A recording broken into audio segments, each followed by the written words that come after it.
Hi பாப்பு. எல்லாத்துக்கும் hi சொல்லிருங்க மக்களுக்கு எல்லாத்துக்கும்.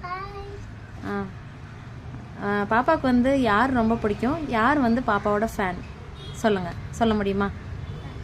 எல்லாருக்கும் ஒரு விதமான ஃபேன் இருப்பாங்க. ஆனால் எனக்கு வந்து நைவித்ரி எம்டி அங்கிளோட ஃபேனு. அவர் எனக்கு ரொம்ப பிடிக்கும். அவரோட பேர் வந்து சக்தி ஆனந்த சார். அவர் எனக்கு ஏன்டிக்கு நான் ரொம்ப பிடிக்கும். அவர் வந்து ஊருக்கே வந்து சேவை செஞ்சுருக்காரு.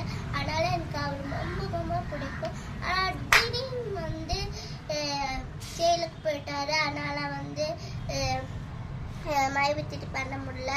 அதனால வந்து அவர் வந்தால் தான் வந்து நம்மளுக்கு எல்லாருக்கும் ஹாப்பியாக இருக்கும். அவர் வந்தால் தான் வந்து எல்லாருக்கும் கஷ்டம்லாம் போகும். அதுக்காக எல்லாருக்கும் நல்லா ப்ரேயர் பண்ணிக்கோங்க. கண்டிப்பாக ப்ரேயர் பண்ணும். நன்றி.